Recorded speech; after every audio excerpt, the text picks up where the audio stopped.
What's up, guys? Welcome back to the Dynasty Trading Room YouTube channel. We are back with a 2-round Dynasty Superflex rookie mock draft. 24 total selections. Again, we are on Superflex, so quarterbacks are going to be a lot more valuable than in a 1 QB league. But as we get closer to the draft, I'm really excited to get these mock drafts out. And obviously, from now until the start of next season, these could change a ton, depending on landing spots, where a player is drafted, what round. So there's a lot left to be decided. But right now, this is how I would draft the first 2 rounds of Dynasty Rookie mock drafts. If you guys love Dynasty content as much as I do, make sure to subscribe to our channel for more content just like this every single week. First off, guys, we're not getting cute with the first overall pick. At the 101, even in Superflex, I'm taking Ashton Jeanty, running back from Boise State. The film doesn't lie. This dude is an absolute beast, and he's going to be a 3-down workhorse at the next level. His patience at the line of scrimmage is unbelievable. His contact balance is already elite. He's shown the ability to be efficient on a very large workload, and he can do everything.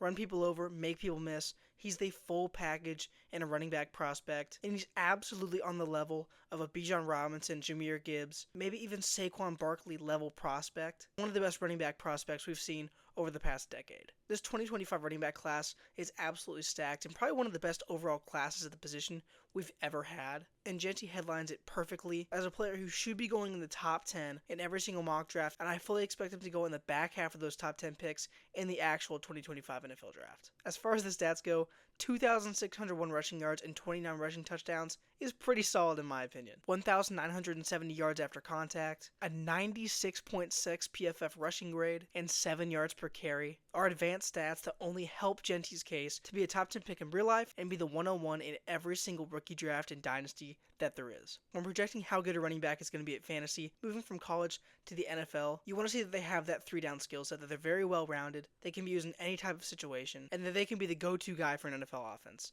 I think Jeanty is all of those things and more. Moving into my 102, I do have Cam Ward, quarterback for the Miami Hurricanes. I expect him to go number 1 overall in the real-life NFL draft, but here in a Superflex league where again quarterbacks are way more valuable, I cannot ignore the value of Cam Ward here at the 102. Is he a perfect prospect? No. Are there other quarterback prospects that were drafted over the last few years that I would take ahead of him? Yes, but that doesn't change the fact that I think Cam Ward is a very high ceiling option in fantasy football going forward. Cam Ward has a ridiculous arm. He can make any throw on the field, fit in tight window throws that other quarterbacks can't, and I'm very high on his ability as a playmaker, both inside and outside the pocket. If he goes to Tennessee at number 1 overall, their offensive line isn't bad by any means. I think it could give him a decent chance to have a good rookie season. Obviously, they will need to build around him at the skill positions, but I think they will do that with the rest of their draft picks. Now, if he doesn't go to Tennessee, obviously this doesn't matter, but I think Cam Ward, as he develops, will become a very good quarterback in the NFL and a premier playmaker. A couple key stats to look at: a 39-7 touchdown to interception ratio, 9.5 yards per attempt, so we're getting a lot of good efficiency there as well, and a 91.7 passing grade from PFF this past season. Those are all very good advanced stats. Obviously, though, there are flaws in his game. His accuracy isn't the best, and it's something you'd like to see him improve on, and something he needs to improve on if he wants to take that next step as a starting quarterback in the NFL. But in Superflex, I'm going for the upside, the ceiling on Cam Ward.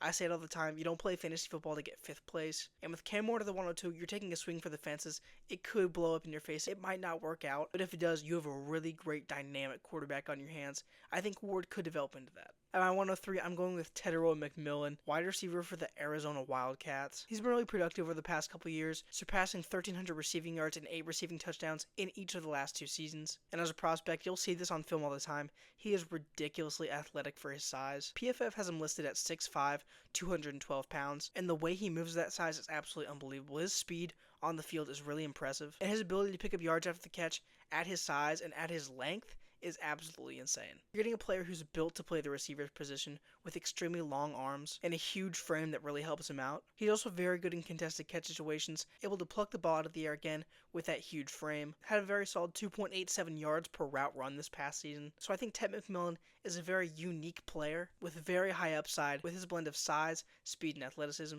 I think landing spot is going to matter a lot for Tet. There are a ton of spots where he can go, ranging from the top 10 to maybe the top 20, and the offense he goes to is going to affect a lot of how we see him play in his rookie year, as well as how productive he's going to be. But I am a big fan of Tet McMillan. I think he's going to be a good receiver in the NFL. Obviously, this receiver class is not as good as last year's, but I think Tet McMillan is worth a borderline top 10 pick in the real life draft, but he is my easy 103 in this draft, with how gifted he is physically and how skilled he is at the receiver position. There are worries about how he plays against press coverage, that's for sure. And while I do think that could be an issue, I really hope that an NFL coaching staff is competent enough to game plan around his strengths and be able to mask his weaknesses as a player. Next up, again, another quarterback off the board. We have Shedeur Sanders, quarterback for the Colorado Buffaloes, coming off the board at my 104 for the Superflex draft. Sanders is a guy that I think has a pretty high floor in terms of a quarterback prospect in this year's draft. Very productive over all 4 years of his college career. Only 1 year with double-digit interceptions. He's able to keep the ball out of harm's way fairly well. On the film side of things, he flashes a solid arm. Again, he's been very productive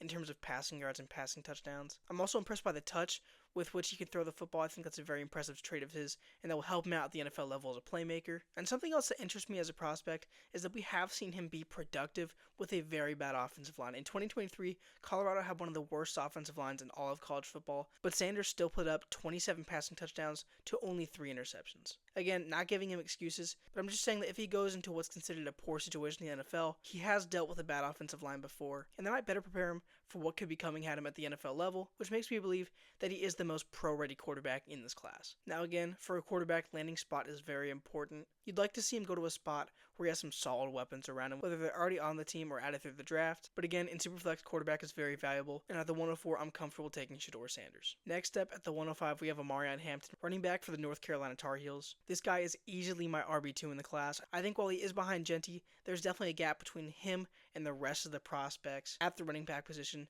in this draft class. And similarly to Genty, I think that Hampton has that 3-down skill set. First of all, he has that size at 6'1", 220 pounds, but he also is impressively fast, had a very good combine. But even at that size, with that speed, he is an incredibly powerful and strong runner of the football. He can absolutely bowl defenders over if they get in his path. He is a powerful runner that is punishing to any defenders unlucky enough to be in his way. He's also a solid pass catcher, which again, that 3-down skill set, very important, and he has no problem punching it into the end zone on the goal line. So I think there is a very good chance he is extremely productive, not only in year 1, but obviously throughout the rest of his career. I think his best trait is his powerful running style, and his very solid speed for his size as well make him my RB2 very easily, and I think Amarian Hampton will be a very productive running back in the National Football League. He had 1,222 yards after contact, along with 30 rushing touchdowns over the last 2 years. That, along with his 90.5 rushing grade, helped the stats back up what we see on film, that Amarian Hampton is worth a late first-round pick or early second-round pick in the real-life draft, and that there is no reason for him to fall out of the top 5 in rookie drafts. Next up at the 106, we have Luther Burden III, wide receiver from Missouri. When you look at a player like Luther Burden, you'll see that his 2023 season was a lot better than his 2024 season. Obviously, the Missouri Tigers struggled on offense this past season with injuries to the quarterback Brady Cook and an unfortunate bit of inconsistent play when he was on the field at quarterback. Burden only had 676 receiving yards this year, but looking back at last year, he did put up 1,209 with a really impressive 3.29 yards per route run. To me, Burden is a threat at all levels of the field because of his athletic ability. He's able to burn players deep, able to get separation in the short part of the field. His yard after catch ability is ridiculous. He's also a very good separator. He's an extremely versatile player that can play in the slot, on the outside, wherever you need him to, even in the backfield. I think his athleticism, versatility, and playmaking ability will make him a very good starting wide receiver at the next level. I don't think there's any reason he should fall out of the first round of the NFL draft. If he does, that's just ridiculous in my opinion. And I think he's worth the 106 in rookie drafts, without a doubt. Now, if he does go later in the first round of the NFL draft, he could have the bonus of going to a very good NFL offense right off the bat. That's something I've been interested about him and his range of outcomes as far as draft destination this entire pre-draft process. So it will be interesting to revisit his player profile after he's drafted. Next up, I have Tyler Warren, tight end for Penn State. This dude burst onto the scene this past season. He put up 1,230 receiving yards as well as 8 receiving touchdowns and established himself as one of the most versatile players in the entire country. He was lining up all over the field and making plays at every spot Penn State put him at. With a 93.4 receiving grade, he was an absolutely elite threat with whatever assignment he was given. Something that really excites me about Tyler Warren is how athletic he is. When you see him play on the football field, he can make guys miss, he can run guys over. I think he's a very good athlete. And the thing that really attracts me to him in Dynasty is I think he can be an offensive centerpiece. He's a very well-rounded tight end. Obviously, we know he's versatile. We know he's a receiving threat. We know he can block as well. So I don't think there's a reason that he will come off the field much at all at the NFL level. And I think he could become one of those tight ends where he is the main focus of his team's offense. Obviously, modern NFL offenses are shifting to more of a focus on the receiving tight end. Tyler Warren is very good in that area. And again, I said I like well-rounded prospects. Tyler Warren is exactly that. But again, I think he could be the offensive centerpiece that gets a ton of volume and becomes a superstar at the NFL level. I'm very impressed by his overall playmaking ability. And as a Colts fan, I am hoping he lands with Indianapolis at pick 14 in the 2025 NFL Draft. But overall, I think Tyler Warren is going to be a really great player at the next level. Next up, we are going with another tight end in Colston Loveland from the University of Michigan. Obviously, his numbers were held back by a very bad quarterback room at Michigan this past season. But when he's on the field, let me tell you, this dude can run wide receiver type routes. He is a very polished route runner, and that's what makes me so high on him, is that I think he can be a very good receiving tight end in the NFL. He's a good separator. He's also a decent blocker as well, so he should be able to stay on the field a lot, but I think he could be a featured pass catcher in an NFL offense, and he will absolutely be a first-round pick in the NFL draft. While he's not as complete of a prospect as a guy like Warren, Loveland's pass catching ability makes me very high on him. In fantasy, again, you can't get points from blocks. If the guy can get open, he's going to be on the field in passing downs, catching footballs, and he's going to be a very productive tight end in fantasy. Look out for him to become a premier playmaker at the tight end position. I think this will end up being a very good tight end class. A ton of very talented players down the board. It's a very deep class at the position. But Warren and Loveland are the top two tight ends in this year's draft class. And I think Loveland will be a very good receiving option in the NFL. Running routes like he does at 6'5", 245 is a very impressive feat. And that's why I think Colston Loveland is going to be a very good player in the NFL. He is absolutely worth the 108 in Superflex rookie drafts. Next up, we have wide receiver Matthew Golden from the University of Texas. He was another player who broke out this season, especially deep into the college football playoff, and I think he'll be picked in the middle of the first round during the NFL draft. One of his best qualities is his speed. He ran a 4.29 40-yard dash to the NFL Combine, and his in-game speed was nothing different. He's able to break off these home run hitting plays. He is also very, very good at high pointing and adjusting to the football. He's going to be a really good vertical threat at the next level. Not to mention, he's an extremely polished route runner with great separation ability. To me, Matthew Golden is right up there with Luther Burden. I could flip-flop either one of them for my wide receiver 2 or wide receiver 3 spot in this year's draft. Golden, like Burden, is an elite playmaker with the ball in his hands. His speed gives him a ton of upside as a big play threat, and his route running is fantastic. He's got great hands, he can make spectacular catches all over the field, and I think he should go in the middle of the first round of both the real life draft and in Dynasty rookie drafts. He's that good. I'm excited to see where he lands. I think he'd be very productive wherever he goes. Obviously, this past season in Texas, he was very productive with 987 receiving yards, 9 receiving touchdowns, and get this, 17 yards per reception. That's what I call a vertical threat. I think he's going to be an electric wide receiver at the next level. Next up, we have Emeka Egbuka, wide receiver for the Ohio State Buckeyes. Egbuka is one of the most pro-ready players in the entire class. Many thought he was going to declare last year with Marvin Harrison Jr., but he stayed one more year to win a national championship. Egbuka has an extremely high floor as a prospect. And let me tell you, I would be shocked if this guy doesn't end up being a productive wide receiver in the NFL pretty much immediately. He's mainly a slot guy. He played 81% of the snaps there at Ohio State this past season, but he's an absolute playmaker, a very good route runner. I think he's got good speed as well. And again, you're going to hear me say this about a lot of the best wide receivers. He's got great separation ability. I think he's kind of underrated in terms of how athletic he really is. I think his speed is really slept on. As a playmaker out of the slot, I think he's going to give an NFL offense a very good advantage out of that position. He's been productive every single year at Ohio State. I think he's one of the safest prospects, not only in rookie drafts, but in this entire draft class. So don't be afraid to draft him with that late first round pick. But again, Egbuka is kind of just a jack of all trades. He does everything pretty well, which gives him a super high floor at the NFL level. I think he's going to be a great receiver. I'm excited to see where he lands. Getting close to the end of our first round here, we have Caleb Johnson, running back for the Iowa Hawkeyes. This past season, he was extremely productive. He posted 1,535 rushing yards, as well as a very impressive 21 rushing touchdowns. He's got great size as well at 6 foot, 225 pounds. And to me, Caleb Johnson is easily a top 3 running back in this class. Genty, Hampton, and Johnson are kind of the big 3 for me that I think have a chance to immediately transition to a 3-down role in the NFL. What I really love about Johnson is his vision and his size. He's a very good decision maker at the running back position. I think his vision is awesome. The way that he makes cuts at the line of scrimmage makes me think he is very pro-ready. And you can see that in the film as well. He's a very large running back.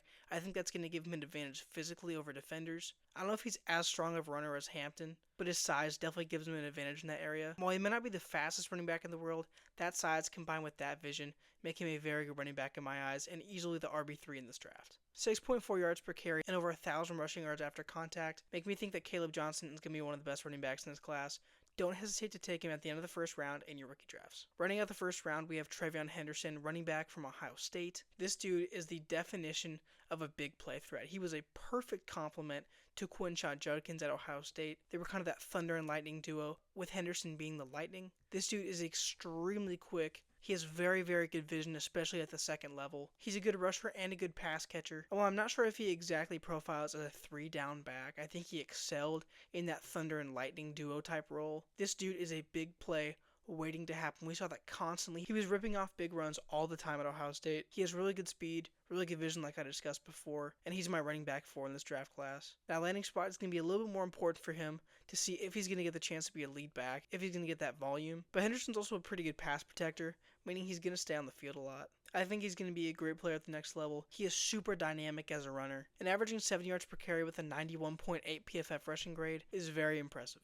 Next, we have Quinshon Judkins, running back, also from Ohio State. He was the other half of this Thunder and Lightning duo that both rushed for over 1,000 yards this past season on their way to a national championship. To me, Judkins is a pretty polarizing prospect, but I'm impressed by a couple things. Those being the power with which he runs, his sudden burst, as well as his arsenal of moves to shake defenders to the next level, specifically his stiff arm. The things that concern me are his long speed. I think that might keep him from being a true 3-down running back at the next level, although I think he can be a major contributor to an NFL backfield right off the bat. His vision at the line of scrimmage also concerns me a little bit. Sometimes he's not super quick to cut back when the play itself isn't working out, when there are no gaps available. But obviously, like I discussed before, there are some things I really like about Judkins. He's been ridiculously productive all 3 years of his college career, and I expect him to be off the board on day 2 of the NFL draft. While he wasn't as productive as he was the past couple years, I think he displayed pretty well that he can be a very good contributor in an NFL backfield that I think needs that element of power, and I think he could fill a David Montgomery type role as that power back with good burst as well that can maybe make a defender miss.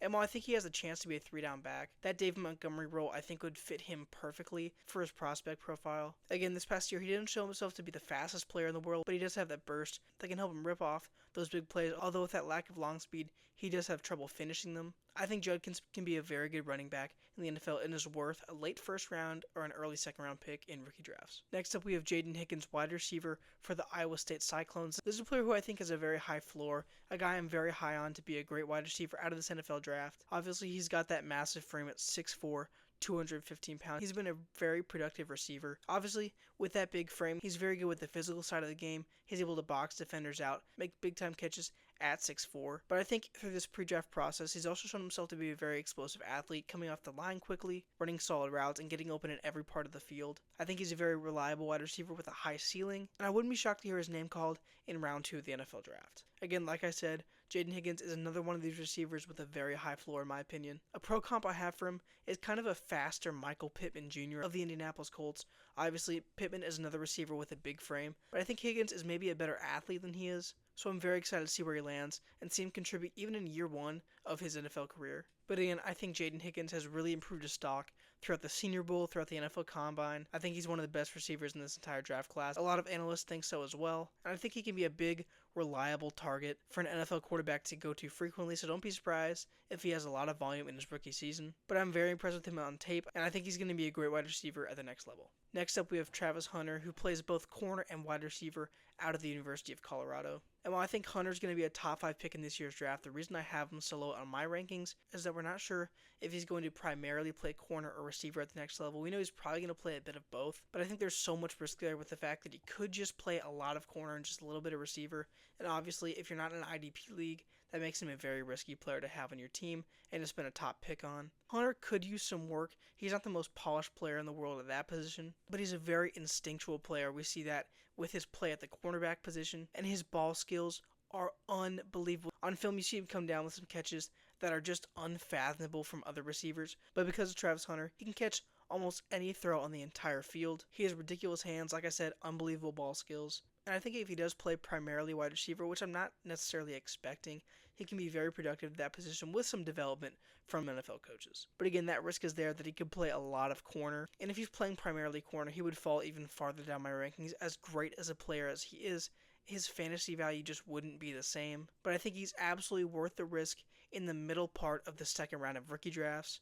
But obviously his draft capital is going to be ridiculous. He's going to be a top 5 pick in this year's draft. But if you're willing to take a risk, Travis Hunter could end up being a very good receiver at the NFL level, as well as a corner.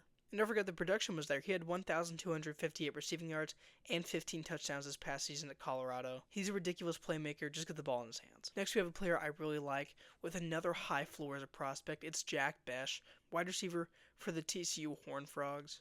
I have him listed here at the 204 because I do think he's going to be a day 2 pick in the NFL draft. I have him listed this high because he proved that he can do it all. He played a lot on the outside as well as in the slot at TCU, and he had a lot of good production this past season, with 1,034 receiving yards and 9 touchdowns. Where he really shined, though, was at the Reese's Senior Bowl, where we were lucky enough to attend in person. Jack Bech was the best player at any position on the entire field during both practices and the game. He showed himself to be a do-it-all type receiver. He has very, very strong hands. He can go up and pluck a ball out of the air. He's a good route runner. He can win in the deep part of the field. He adjusts to the football really, really well. And I see him becoming a very good wide receiver too in the NFL within a couple years. I'm excited to see where he lands, and I think he's one of the most underrated receivers in this entire draft class. Next up, we have Jalen Noel, wide receiver, again from Iowa State. This past year, playing on the same field as Jaden Higgins, he had 1,193 receiving yards along with 8 touchdowns. At the NFL level, he's going to primarily play in the slot, but he is an absolute playmaker at the wide receiver position. He also, just like Jack Bech, had a very, very good Senior Bowl. He is an elite route runner. I think he's a very good separator in that sense. The breaks in his routes are absolutely ridiculous. He was routing up every single defensive back at the Senior Bowl. He can also make some ridiculous catches, even at his size. Again, he's only 5'11", 200, which is why he plays in the slot, but he has some very impressive ball skills, adjusts the football really well, and has great hands. He's a dynamic, athletic receiver. He had a good combine as well, and he's been flying up draft boards, and I think he will go in day 2 of the NFL draft. He's one of the most underrated prospects in the entire draft class, and as a playmaker in the slot, I think he will have an immediate role in an NFL offense. I'm excited to see exactly where he lands. But if you turn on the film, you see an absolute athletic playmaker with the speed and the route running ability to destroy defenses. And his stats on the field back him up as one of the best playmakers in the slot in this entire draft class. I'm really excited to see where he lands. I think he's going to be a great receiver and should be a second-round pick in Dynasty rookie drafts. Next up, we have Cam Scadabo, running back for the Arizona State Sun Devils. This dude's an absolute bowling ball at 5'11", 215 pounds.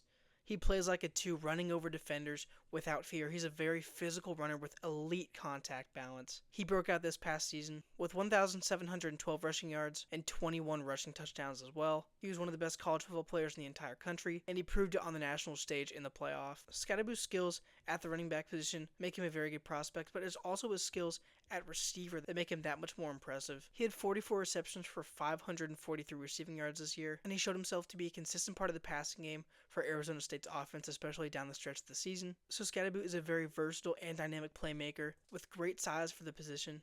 And I think especially in PPR leagues, he has a lot of upside, but it all depends on where he's drafted. He's a very polarizing prospect, but I do expect him to go in round 3 or round 4 of the NFL draft. And while he is a bit of an older prospect at 23 years old, I still think he is worth a mid-second round pick in rookie drafts as a threat as a runner and a receiver, and heck, even as a passer we saw in that Texas game. But I think Scadabu has a chance to be a really special player at the next level. I'm excited to see where he goes. At the 207, we're going to go with Tez Johnson, wide receiver for the Oregon Ducks. I'm going to come right out and say it. Yes, I know that he measured in at 5'10", 154 pounds the NFL Combine, one of the lightest receivers we've ever seen in the history of the NFL Draft. But I'm here to tell you that I don't care what his size is. We saw that Oregon's offense was able to mask his weaknesses by putting him in motion so much that he didn't have to face press coverage all that often. And I think that an NFL offense that knows what they're doing will do the same thing, putting him in motion, taking advantage of his game-breaking speed. Although he didn't run the best 40, I don't care. His speed on the field is absolutely game-breaking. If you put on the tape, I think he's going to be a very good vertical threat at the next level. And while I don't think he's going to be a wide receiver 1 by any means for an NFL offense, I think he can be a very solid contributor as that vertical threat deep down the field with elite speed. All it takes is for an NFL team to say, you know what, we don't care about the weight. We know this dude can play football, and we're going to give him a chance. He's obviously a playmaker, having 20 receiving touchdowns over the past few years. And Tez Johnson at the Reese's Senior Bowl was absolutely unguardable. He was an elite route runner at the event. His draft stock was shooting up. Defensive backs just couldn't get their hands on him. He was too shifty off the line of scrimmage. His routes were too quick and snappy. And he showed himself to be an elite separator. Again, the size is a risk. That's why I think he's worth a late second round pick in rookie drafts. But if you're willing to swing for the fences, which I think you should, Tez Johnson is a solid pick at that range. Next we have Harold Fannin Jr., tight end for Bowling Green. This dude, again, is another very polarizing prospect in NFL draft circles. At the combine, he measured in at 6'3", 241 pounds. So obviously, he kind of measures pretty small for an NFL tight end. And that'll show up on film too. He's not the greatest blocker in the world. I don't think he's going to excel at that at the NFL level. But teams are not going to draft him for his blocking ability. They're going to draft him because he's a very good prospect at the tight end position because of how good he is as a receiver. He's a good route runner, solid athlete, very good after the catch. And while he's not the most well-rounded prospect in the world, he can kind of play that power slot role at the next level and be a very specialized player for an NFL offense. He had 1,555 receiving yards this past season, leading all of college football among tight ends. And he showed up in big games against Texas A&M and Penn State with over 130 receiving yards in both games, kind of silencing the doubters that said he couldn't play against big-time competition. But I do admit that Harold Finn is a very risky prospect at his size. He likely won't be able to play the role of a traditional tight end who can block really well. But again, he's being drafted for his receiving ability. I think it'll translate pretty seamlessly. But because of that risk, he's fallen down my rankings a bit. He also didn't have the best combine in the world, didn't show himself to be an extremely explosive athlete. So for me, he's worth a late second-round pick. Landing spot's going to be everything. If he gets the volume right off the bat, I think he could be a very productive tight end, even in year one.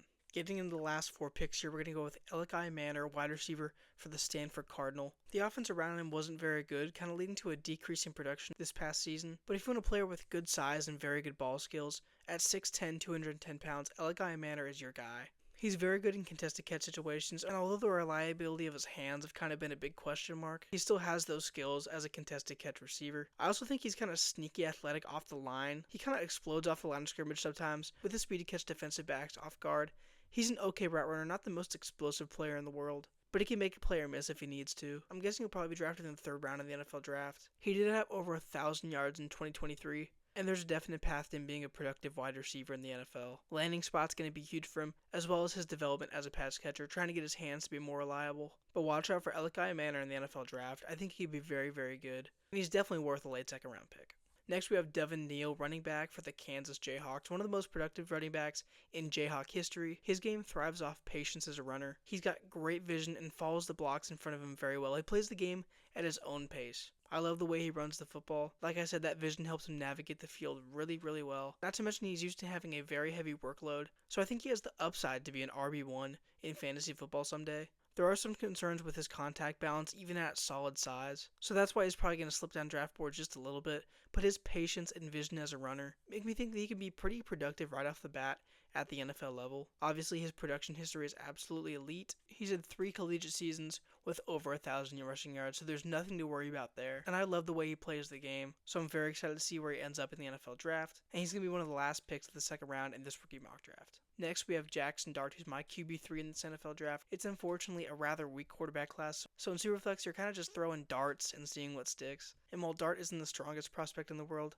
taking a shot on a quarterback late in the 2nd round of a Superflex league is a very important thing to do if you want to add to your depth of the position. Dart's a solid prospect. He's got good escapability. I think he's a good runner. He's also shown to be very productive as a passer at Ole Miss. Although he's not a very pro-ready prospect, I think he has a lot of development to go under. As a passer, he's not bad, but he just has a lot to work on. Didn't look very impressive at the Combine or at the Senior Bowl. But again, taking a shot on a quarterback late in a Superflex rookie draft is the way to go. So Jackson Dart is my pick at the 211. Finally, at the 212, we have Dylan Sampson, running back for the Tennessee Volunteers. He had 1,488 rushing yards and 22 rushing touchdowns this past year in a breakout season at Tennessee. And at a school that has a history of producing very good NFL talent at the running back position, I think Sampson could be a solid running back in fantasy football as he develops the NFL level. I was a very big fan of Jalen Wright last year, coming out of Tennessee. He had a solid rookie season. Sampson's a very dynamic running back. He's got good vision, good jump cut ability. And while I'm not sure he can be an RB1 at the next level, he can definitely hold a solid role in an NFL backfield. I think he has all the tools to be a good RB2 with RB1 upside if he can earn a starting job in the right system. Hope you guys enjoyed this 2-round Dynasty rookie mock draft. Don't forget to like and subscribe for more content just like this every single week. And feel free to comment if you agree or disagree with any of my takes. I'd be glad to talk ball with you guys in the comments. But for now, that's all I got. I'm Joe, and this is Dynasty Trading Room.